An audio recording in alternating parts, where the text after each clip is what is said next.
Hey, I'm Jake, and today I'm talking about Kickstarter and how to format your Kickstarter page. And I'm doing a post-mortem on my Skyheart Kickstarter, which just ended last night.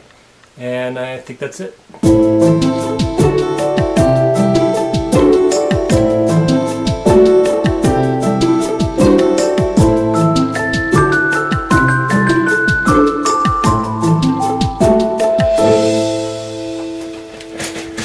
Alright, I got my Kickstarter notes right here, and I want to talk about the project page. So this is the page that people see when they come to your Kickstarter. And this is important because this is sort of your first impression. And it's got to have curbside appeal, and it's got to look good. And it also has to convey a lot of information and be very clear about what you're asking for, what you're wanting to do, and what the project is all about, the scope and all that. So there's some specific things that you got to do with your project page, and it can be kind of a juggling act. But I've got some notes here, I've got some ideas on how I organize my page, and I think it's really helpful. So let's look here. Alright, let's open up my book here. I've got a page here called Campaign Page, and this is all about my notes for how I want to make the page look. And you can see here on the side I've got actual thumbnails of the sections. And this is because I am a visual person. I create visual imagery and I think visually. And so I have to actually write it out, draw it out like that. But once I did that, I actually broke it down into notes here about what each section kind of needs to do and entail. And so let's go into that. The first section is the I need your support. It's the appeal to the person coming to this. They may be coming to it blind, having never heard of you before, or they may know very well who you are and are coming to it well aware of the project and what you're asking for. But attention spans are short regardless, and so you don't want to waste people's time, and you want to tell them in this first section briefly what the project is, just so they can get an idea of, oh yeah, I'm into this, or not for me, I'm moving on. So the first thing is I say, I need your support, and then I kind of tell why, what the project is. So it's a graphic novel, it's a book that I'm making. I want to have it delivered by this date. The person making it is me, I'm Jake Parker, and here's a brief tidbit about my credentials, and I need this money to do what? Okay, so that right there gets, right off the bat, gets people interested into, or well, it helps them to know right off the bat if they're going to be interested in this or if they're not. And a lot of times people may even just skip over the video and go straight to your page and scroll through it, and so it has to grab their attention right off the bat. And these short little pieces of information up front help them decide whether or not they're going to keep scrolling or not. Okay, so then we go into more specifics. So this is really broad. Now we get more specific. The second section is about the project itself. And this is where you can get a little more personal and just say, here's the inspirations for this project. This is why I'm doing it. Here's specifically what it is. It's a graphic novel inspired by these things. It's a graphic novel that will cover this kind of stuff. It's adventure, it's exploration, it's about characters struggling with things, whatever. And then you go into a little more specifics. So now let's get into, what is this story? The story is, here I might give a little bit of background on the story, and kind of show people how I got into this story as well. I'll tell about the characters, and I'll tell about the world. Okay, so story is basically what's the conflict happening. The characters is who are the characters that are going to be dealing with these conflicts, and the world is where is this all taking place, and what kind of world is this. And these are all things that people want to know before they buy something. You flip through a graphic novel, you watch a trailer in a movie, and it's all of this stuff. It's who are my characters, where is this happening, and what's the conflict. And this is where you can get specific on those things. Okay, and then you get to the reward tiers, and here's where you get into specifics about details. Like, here's an image of the thing that you're gonna be getting when you back, And my reward tiers, and I'll show it on the website, but I like to be very clear about what they are. Big numbers, big words, lots of white space so that these things aren't crowded and you can really see what they are. After the reward tiers, I have an add-on section. I actually ended up putting that in front of the reward tiers. It talks about risks and challenges, and in my actual page that I did, I realized I needed a section that was more about me and my credentials, and I put that at the end. So I figured if you're really on board with this thing and you've scrolled down that far, now you're maybe asking, who is this guy doing this? And this is where I get into specifics about who I am and what I do and why I'm all about, why I'm the guy that's capable of doing this. And then you get into risks and challenges, and then the frequently asked questions. Risk and challenges is basically it's something Kickstarter forces you to put in. It's a section that you have to fill out, and it's basically a way to say, I know what I'm doing, and any problems that arise, here's how I'm going to handle them. And then the frequently asked questions, you don't really, you can kind of go into it guessing what people are going to frequently ask, but usually you wait a week into it when you start getting all these questions, and it's something that you can just put there to kind of stave off those questions so that you don't have to keep repeating yourself over and over. Okay, so these are my notes on that. What else? Oh yeah, I also had a section here, I guess in between reward tiers and the bit about me. I also had a section about a timeline and how this money is going to be spent. But let's actually go to the webpage and look at that. Here we are at the Skyheart Kickstarter page, and once a Kickstarter ends, they sort of have this landing page now that you come to instead of the campaign page. So you just go down here and you can click on your campaign page, and here's what people see when an actual Kickstarter is running. You have your numbers over here, how many backers, how much money is there, what percentage, things like that. So here we have our video, the Skyheart video, and one thing to remember when you're designing your video logo is you want something that looks good this size, but also looks good when we go to Discover Projects. You can see they're smaller here, and then when you actually go to this archive here, you can see they're even smaller here. The size, let me find the Skyheart one. The size of the Skyheart one, there we are. So you can see how small it gets here. So you have to have something that looks good at this size, and also, oops, there we go, this size. All right, so that's it. Other thing to remember is that there's going to be a play button in the middle of it too, so you kind of want to design it so that play button's not over your title or over a face or something like that. So keep that in mind.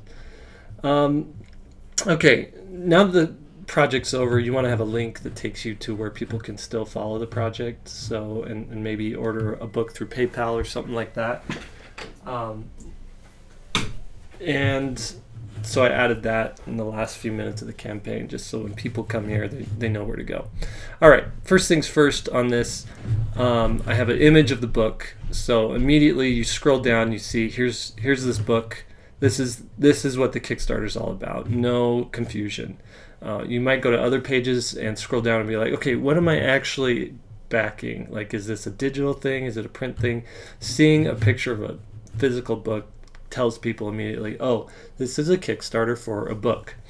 You want to come up with some nice title images. I found a font that sort of matches the feeling of this, and then I used a color bar that I think kind of gets with the color of the things that I'm doing here. Okay, so I say, I need your support. Hi, I'm Jake Parker. I'm making Skyheart Book 1, The Starseed. Right off the bat, very clear. This is what I'm doing. Sky Heart Knowledge is a graphic novel inspired by Nausicaa, Star Wars, The Hobbit. It's going to be this size. It's being written, drawn by me, and it will be finished in May, shipped out to backers in October. So very clear, very short, very sweet. And then here's a little bit something personal. For years I've been developing this project on the side, but it was so big and so involved that it scared me. I felt I wasn't ready to create this book. So now I'm going for it. All right, you know, I've gotten this. I've gotten the skills. I feel confident enough now, and so now I'm going for it. All right, about the book section, and here's where I show some imagery and tell a little bit of what this is. Here's what inspired it. I love classic tales of adventure, good versus evil, and struggles with real consequences. And so this is telling more specifically what this thing is. And now I break into what the world is. Here's an image of a character running through the world. Here's really an image of what's unique about this world. The characters, little bio on each character. The bad guys as well, the Tengu and Mao Sang, which I can't wait to draw this guy more. He's got the eyeball of his master in his helmet, so his master can always watch what he's doing. And then here's the crew on adventure, and then and so this kind of gets really into what this whole thing is about. We've got, it's good versus evil, it's adventure, it's struggles, it's their world, and it's the characters. All right, very clear there. All right, now we get into the rewards. So I have this add-on section, and the way add-ons work is after you've pledged, say you want 2 books instead of 1 book, you just add on the amount to your pledge plus shipping, and it's good to go. And here's the actual rewards. So you can see very clearly a circle surrounding how much. This is the $1, you get this stuff very clearly.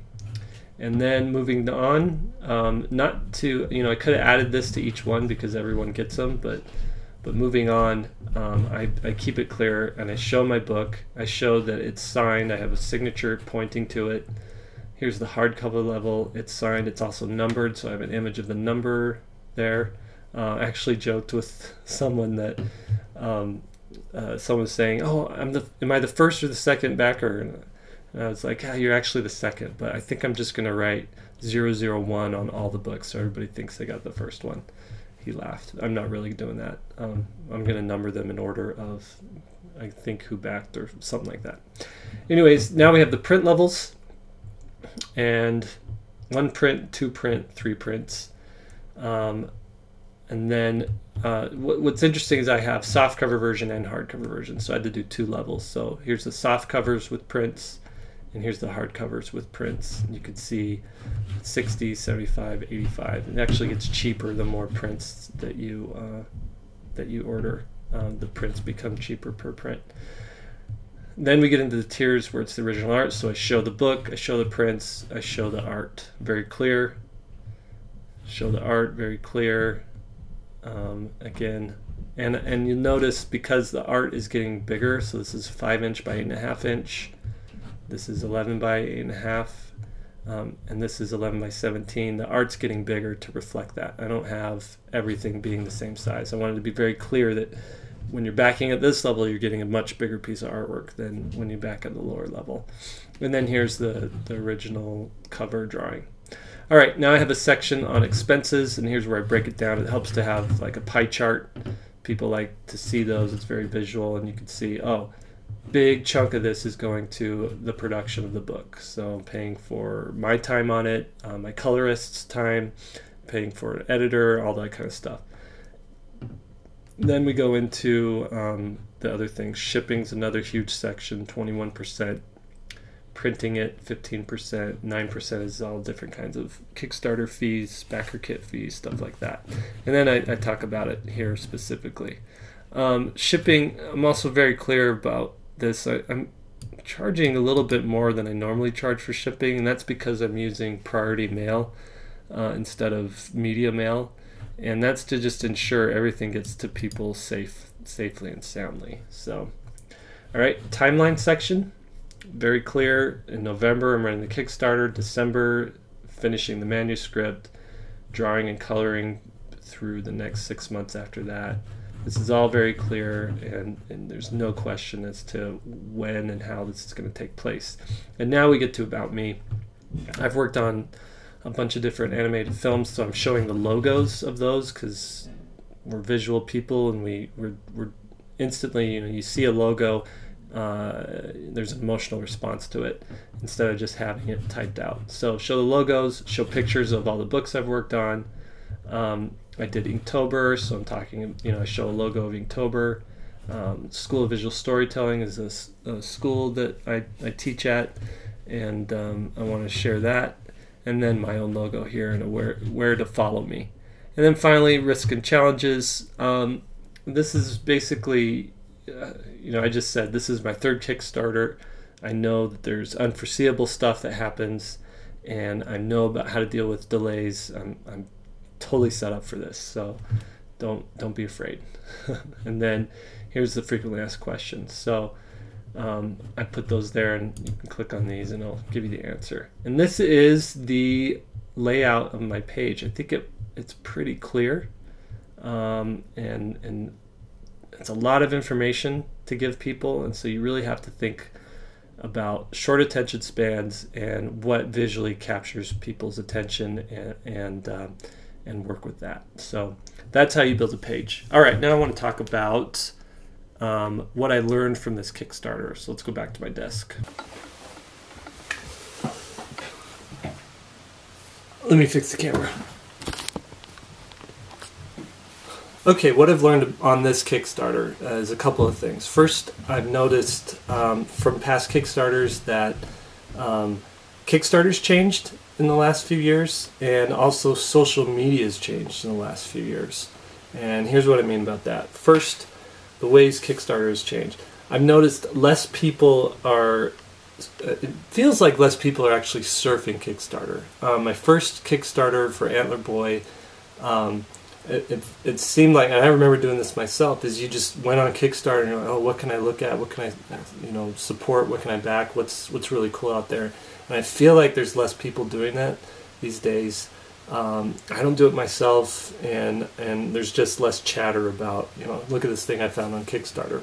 It's usually a little more surgical. You're going to Kickstarter because you heard about it on this website, or you follow this person who mentioned it, and you're going to Kickstarter looking for that specific thing. So the reason that, I guess the data that backs that up is when I look at my Kickstarter project. Let me show you this page here. So zoom in here, and let's go to our menu here. Come on, load. Check the dashboard. Okay, so here's the back end. You can see my funding, but this is what I want to show right here. So you could see this green area. This is the percentage of people that came from Kickstarter, and this is the percentage of people that visited from external links. Okay, so 29% came via Kickstarter. Externally is 71%. If you look at past Kickstarters that I've done, so let's look at drawings here. This is my second Kickstarter. And we'll look at this, the dashboard here. You could see it's clearly half and half, 49-51. 49%, these were people that were just surfing Kickstarter, and they're like, oh, this looks like a cool project. I'm going to check it out.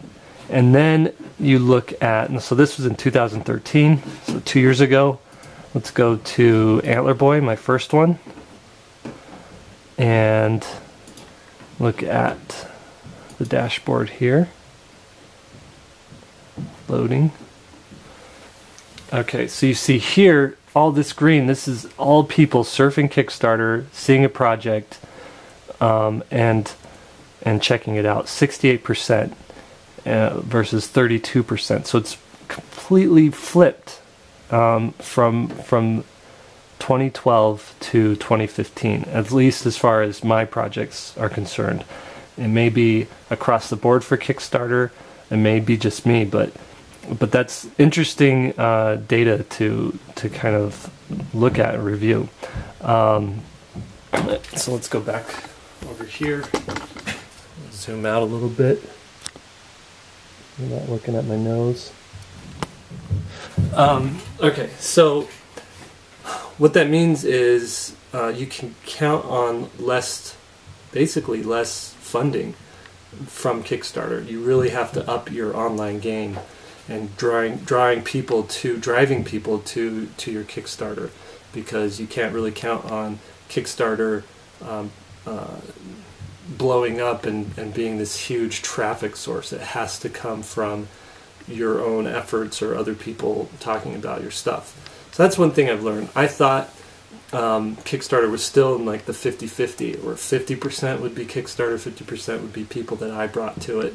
And it was just interesting to see that it's really down to a 29-71 kind of ratio there. Okay. Why is that? And here's what I'm thinking. I don't know, I wonder if there's this compromise of trust. So there have been Kickstarter projects that have taken over a year, multiple years to fulfill. And I think people are like, why should I wait that long? I'll just get it when it comes out. You know, I backed this thing, I've been waiting for it, and here my buddy just didn't back it, and he just bought it on the shelf. You know, so there might be some of that playing along. I know some projects didn't deliver, and so there may be this thing where, like, well, you know, I don't trust Kickstarter as much, or trust creators. So there's something going on that's causing less Kickstarter traffic that's native to Kickstarter, and I really don't know what's behind that. But that's one of the things I learned is, if you're going to do a Kickstarter now, don't count on a lot of traffic from Kickstarter. Okay, second thing is, I feel like social media has changed a lot. It seems like people are less and less engaged on social media in some regards. When I launched the Antler Boy Kickstarter, I got $85,000, 2,000 backers. Okay, my online following was, I think, 4,000 Twitter followers, some people on Tumblr, I think, and I just barely started Instagram. It was maybe 5,000 Instagram followers. I think total I had probably 20,000 followers between my website, Twitter, Tumblr, Instagram. I didn't use Facebook all that much. Maybe it was like 15,000. And I got 2,000 backers from that. So that is roughly a high percentage of my followers were being converted into actual backers. Okay, fast forward to 2015. I have over 100,000 Instagram followers. I have over 60,000 Facebook likes. So people have liked my Facebook page. I have 15,000 Twitter followers. I have 24,000 Tumblr followers. I have 20,000 YouTube subscribers. So I assume there's overlap. I know people who follow me on all of these, but there's some people that just follow me on one thing. Let's just say on average it's 100,000 across the board, total followers.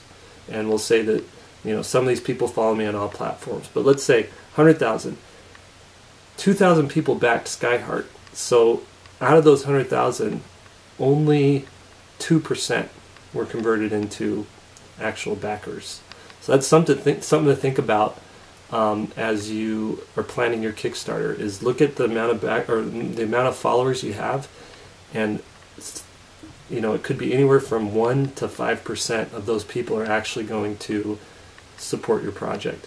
There's other factors here. You know, it could be that people didn't want to back a project that still needed to be created, still needed to be drawn, and they're willing to just wait. Maybe I'm charging too much for this thing. I know a lot of people complain about international shipping, and even domestic shipping, and the thing that frustrates me there is people are so used to, and me myself, I'm used to Amazon shipping, right? I pay the Prime membership, so I get things shipped free. But even outside of that, it's really cheap to get something shipped to you from Target.com or Amazon.com or any of these big websites. I'm just a guy shipping stuff out of my house, and I have to pack the thing myself. I have to buy the, I can't buy 1,000,000 boxes. I can only buy 2,000 boxes, and so everything costs more. And then I'm shipping through the post office. Everything, I'm trying to get it as low as I can, but I can't compete with these guys. So that's one thing.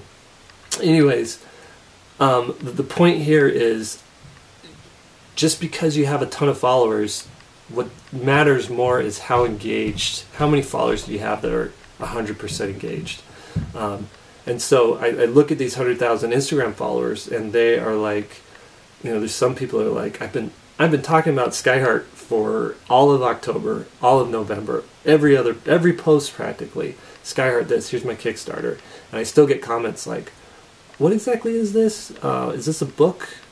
Or where can I get this? How do I get this? I still get comments like that. And so it makes me realize that you could be posting and shouting at the top of your lungs what this thing is, and you're still not going to break through people's attention spans, right? And so that's why I think there's more people running around online and doing things on social media, but I think there's so much going on that attention spans are short, and it's just hard to be fully engaged on some of these things. So that's something I learned as well. So going forward, if I ever do another Kickstarter again, if you do a Kickstarter again, count on 1% to 2% of your followers to actually back a project that you're doing. So if you have 1,000 followers, we'll say you have 10,000 followers on Instagram, or 10,000 followers between all the platforms, you're going to get 200 backers, 150 backers. You might get 500 backers if it's 5%. But that's something to just take into account. Don't think that all 100,000 people or 10,000 people are going to be like tripping over themselves trying to get to your Kickstarter and backing it. All right, so is that all? I just want to say it feels good to have this project funded and done. It made $100,000. I had 2,100 backers, over 2,100 backers. I really couldn't be happier with how this turned out. I think right now I'm just feeling the weight of now I've got to go and make this thing. And so it's hard to like celebrate and say yay when I realize like there's a whole lot of work ahead of me right now. So it's more of like a stress. My stress level is relieved on that front. I don't have to worry about getting money for this. Like that's all taken care of.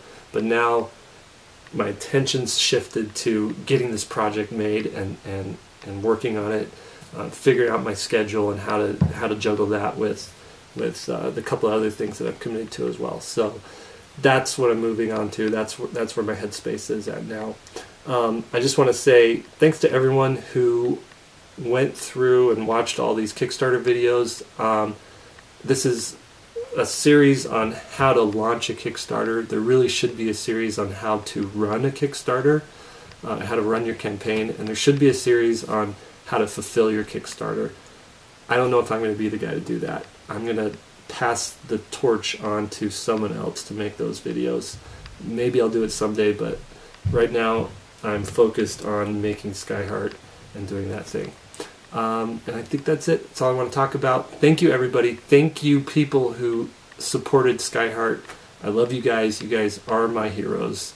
I'm going to make an awesome book. I'm not going to let you guys down. I can't wait to show you everything that I want to do.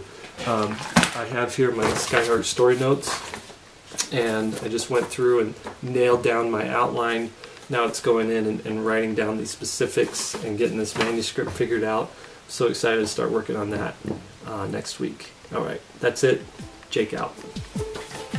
Hi, I'm Lucy. Subscribe to my dad's Utah channel. Just do it. YouTube channel. Start at the beginning. Oh, okay. Come on. I can't. together. Pull it together. Okay. Go. Can't do it. No, don't do that. Okay. Just. No, you need to be beside me. Why? Because they're gonna be like, who's this girl? Okay. I'm never gonna ask you to do this. No, I can do it. Well, this is weird. Stand beside me. Okay. Don't arm. Okay, I won't. Go.